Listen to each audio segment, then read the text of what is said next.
Another day, nothing. Phone still dead silent. Fired off another 15 resumes today. Rewrote my about me so many times, I almost believe my own bullshit. But what's the point? Ghosted. Again, just screaming into the void. Rent's due next week. The landlady's text reminders, they're like a ticking time bomb. Every notification, another tick in my skull. I open my banking app. That number in the red, it burns my fucking eyes. How do I ask for another extension? How many times have I already used that one? The lies and excuses are piling up like a giant snowball, and I'm about to get crushed. All that's left in the fridge is a carton of milk that's about to turn and 2 eggs. I've been living on instant ramen for a week straight. My stomach feels like a chemical spill. I can smell the food from that new restaurant across the street. I can almost picture it, the warm lights, people laughing. It all feels like another universe. Nothing to do with me. What did I do wrong? Is this who I am? Just another loser the world decided to scrap. I used to believe that hard work pays off crap. That if you just grind, you'll make it. Now that just sounds like a sick fucking joke. Sometimes I just want to break down and cry, but I think I've run out of tears. Sometimes I want to scream my lungs out, but I'm scared the neighbors will file a noise complaint. I'm just trapped in this tiny room, the walls closing in, and I can't breathe. Tomorrow, do I even bother sending more resumes? Or should I just give up? All I want is a job, a way to pay my rent on time, to eat a decent, hot meal. Is that really too much to ask? Who's this? The phone company calling about my overdue bill again. Hello, am I speaking with Mr. Wojak? Yeah, this is him. Who's this? Hi, Mr. Wojak. My name is. I'm calling from the HR department at the Rest in Peace Funeral Home. We received your application, and after an initial review, we feel your profile is a good fit. We'd like to schedule an interview if you're available. What? A funeral home? When the hell did I apply there? I have zero memory of this. Must have been one of those job apps, auto-matching my resume. Jesus, the algorithms are getting weird. They'll push anything on you. Oh, a funeral home. Sorry, I've been shotgunning my resume out to a lot of places. I don't quite recall. That's quite all right. We understand most applicants are mass applying. The position's primary responsibilities involve the cleansing, disinfecting, and some basic preparation of the deceased. Dude, isn't that kind of morbid? Mr. Wojak, are you still there? Regarding the compensation package, the base salary for this position is $12,000 a month, plus performance bonuses and a year-end bonus, full health, dental, and retirement benefits. We also provide a meal plan and a housing stipend. What the fuck? 12,000? Did I hear that? That's more than any other job I applied for. Way more. Bonuses, full benefits, food, and housing subsidies? Holy shit. Is this real? Rent, food, the money I owe my buddy. With that kind of cash, all my problems just vanish. Morbid? Depressing? Who gives a shit when there's cash on the table?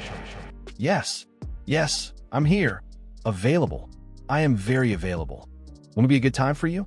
I can be there anytime. Excellent. How about the day after tomorrow, Thursday at 10 a.m.? I'll text you the address shortly. Perfect. Thank you. Seriously, thank you so much for this opportunity. You're welcome. We look forward to meeting with you, Mr. Wojak. Please bring a copy of your resume. Goodbye. Will do. Goodbye. I have to nail this. I don't care what I have to do. 12 grand. If I can just land this job, everything will be okay. Phew. Another day, another grind. I was prepping lessons till almost midnight, then up again at 6. Honestly, my body is screaming at me. I feel like my whole skeleton is about to fall apart. I'm in my 20s, why do I feel like an old lady? Sometimes I just want to tell the world to fuck off and sleep for 3 straight days.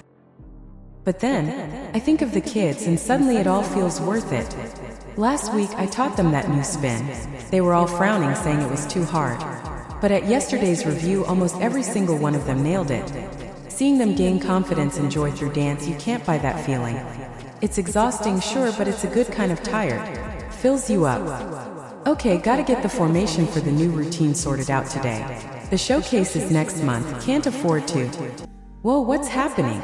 The room is spinning. I can't breathe. Pretty sure that's for you. My phone's not ringing. Who is this? It's an unknown number. Hello? Hello, is this May's mother? Yes, it is. Who is this?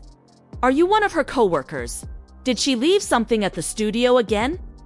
Mom, hello. My name is Dr. Wong.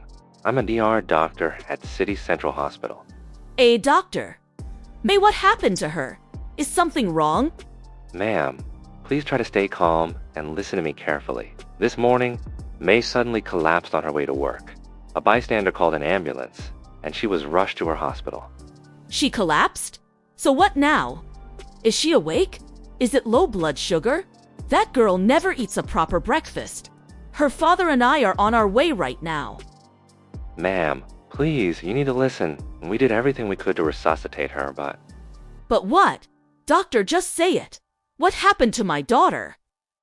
I'm so sorry. By the time her daughter arrived at the hospital, she had no vital signs. Our preliminary diagnosis is cardiac arrest, brought on by sudden heart failure. Cardiac arrest? What does that mean? Doctor, I don't understand. Are you sure you have the right number? My daughter was perfectly fine this morning. We found your contact information in her wallet. We've confirmed her identity. From all indications, it seems likely that extreme physical fatigue and a severe lack of rest in the recent past triggered this tragedy. We truly did everything we could. Please accept our deepest condolences. You better explain yourself. My daughter... So the matchmaker told me you're a really solid, ambitious guy. Haha, I don't know about all that. I'm just trying to work hard, live a decent life. You look even better in person than in your photos. Thanks. You know, I really think the most important thing in a relationship is stability, knowing you're both working towards a real future. Oh, the matchmaker mentioned you have a great job with a really good income. Yeah, it's pretty good.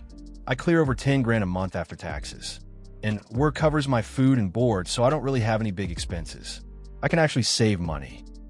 Wow, that's amazing.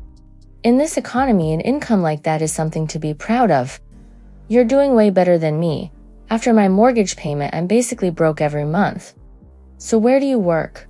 The benefits sound incredible. I work at a funeral home. Oh, a funeral home. That's a government job, right? Very stable. Are you in an administrative role? No, I'm on the front lines. My main job is preparing the bodies. Preparing the bodies. You mean you work on the dead people? MHM, that's right. I help the deceased with their final preparations so they can depart with dignity. You know what? I just remembered I have an urgent thing I need to take care of.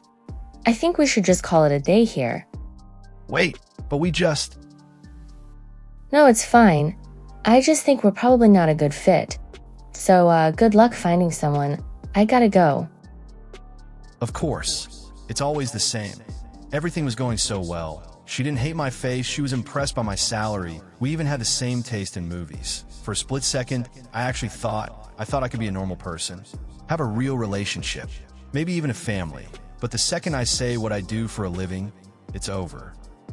Preparing the bodies. Those words are a curse. A giant wall that instantly separates me from the rest of the world. In their eyes, I'm probably just covered in bad juju. They imagine what's on my hands, what I smell like.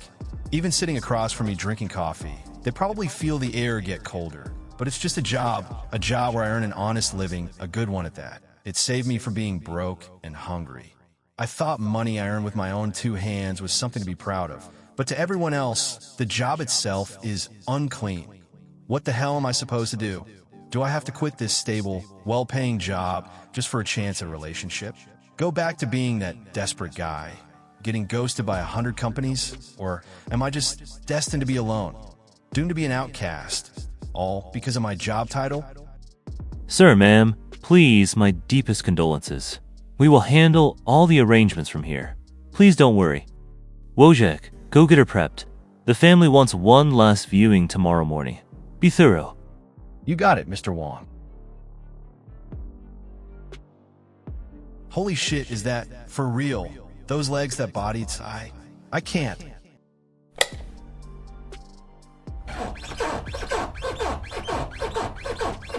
Oh, what are you doing? Hey, I'm calling the cops.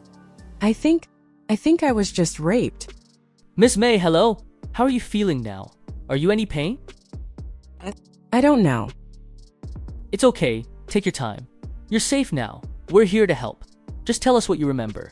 If you can't remember, that's okay too. I really don't know what happened. Alright, no problem. Let's take it one step at a time.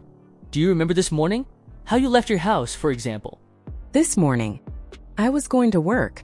I remember leaving my apartment taking the subway, and then nothing. It's a total blank. The next thing I remember is waking up and seeing that man on top of me. Okay. It's over now. You're incredibly brave. Let's not push it. We'll check the surveillance footage. The most important thing for you right now is to take care of yourself. And that's exactly what happened. What the hell is this? The file is crystal clear. Cardiac arrest. No vital signs. Pronounced dead. Awaiting cremation upon family signature. This is a goddamn death certificate, signed and stamped by the hospital. What does a person who is about to be turned to ash in a furnace just wake up for being humpbacked to life? Does this Wojak guy have some kind of superpower we don't know about? Ugh, forget it. Not the time to get weird. However bizarre the how is, the result is she's alive, which changes the entire nature of the case. Priority 1, contact the woman's family. They probably still think their daughter is... Christ, what a mess. Hello. Hello, am I speaking to a relative of May? This is the city police department. Yes, I'm her father. What is it? Sir, we're gonna need you and your wife to come down to the station as soon as possible. Officer, we've already signed all the papers. We're handling our daughter's arrangements ourselves. Tomorrow morning, she's scheduled to be cremated tomorrow morning. What could possibly be so urgent? Sir, I understand this request may sound strange, but there are special circumstances that require an in-person conversation. What's it to talk about? You can't bring the dead back to life. We just want her to go in peace. Sir, please remain calm. We need you to come here because your daughter, May, is here with us, at the station. What did you say? Officer, do you have the wrong person? My daughter is at the funeral home. She's lying in the damn morgue. The cremation is at 8 a.m. We have not made a mistake, sir. I know this is incredibly difficult to believe. Impossible. This is absolutely impossible. Are you a scammer? Making a sick joke out of our grief? I saw her with my own eyes. She wasn't breathing. We have a hospital's death certificate. Sir, I need you to listen very carefully to what I am about to say. Your daughter, May, while at the funeral home, revived due to a series of unexpected events. She's right here at our precinct. She is conscious and physically stable. We know this sounds like something out of a movie, which is why we need you to come and see for yourselves. I'll say it again, sir. She's alive. You people owe us an explanation. My daughter, a living, breathing person, and you issued a death certificate? You had to sign it. If it wasn't for, would you have just burned my daughter alive? You're doctors. How can you make a mistake like this? This is a human life we're talking about. Please calm down and let me explain. What happened here, it's a medically and extremely rare phenomenon. Based on our reevaluation of May's vitals and a full consultation after the fact, we believe she was likely in a state known in medicine as suspended animation or apparent death. She's been dead and you assume? What does that mean? She wasn't dead and you couldn't tell. Correct. In this state, the body's circulation, respiration, and brain functions are suppressed to an extreme degree. Life functions become almost undetectable. Using standard clinical methods, listening for a heartbeat, checking for a pulse, observing respiration, we may not detect any signs of life. That was precisely the situation with May. Her heartbeat and pulse were virtually non-existent, and she had no autonomic breathing, which is why we made the incorrect diagnosis. How does a perfectly healthy person just go into suspended animation? My daughter's always been healthy. That is the critical question. Based on information from the police and our own tests, we theorize it's related to her activities before the collapse. We found signs of rhabdomyolysis, which is typically caused by extreme overexertion. We have reason to believe that before the incident, May engaged in physical exercise that far exceeded her body's limits. leading to severe dehydration and an electrolyte imbalance. This ultimately caused severe cerebral hypoxia and circulatory failure, inducing this profound state of apparent death. Overexertion.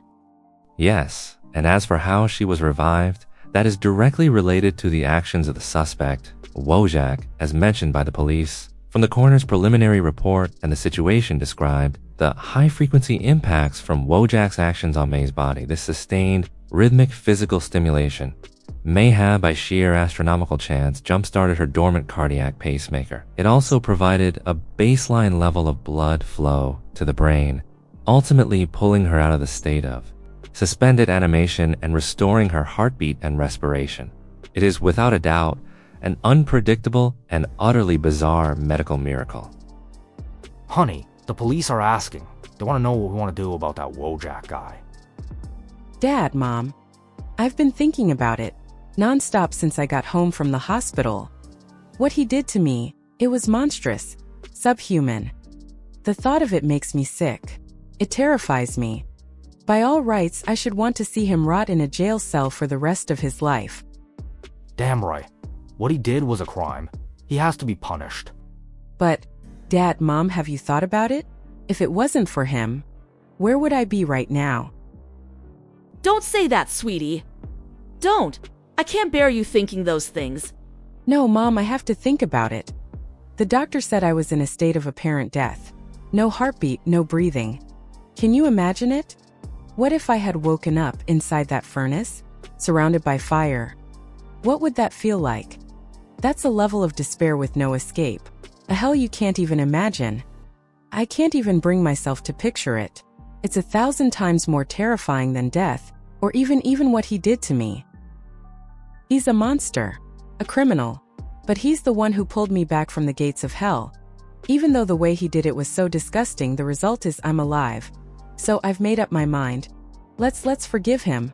We'll submit a letter of leniency to the police. Let the law sentence him however it sees fit.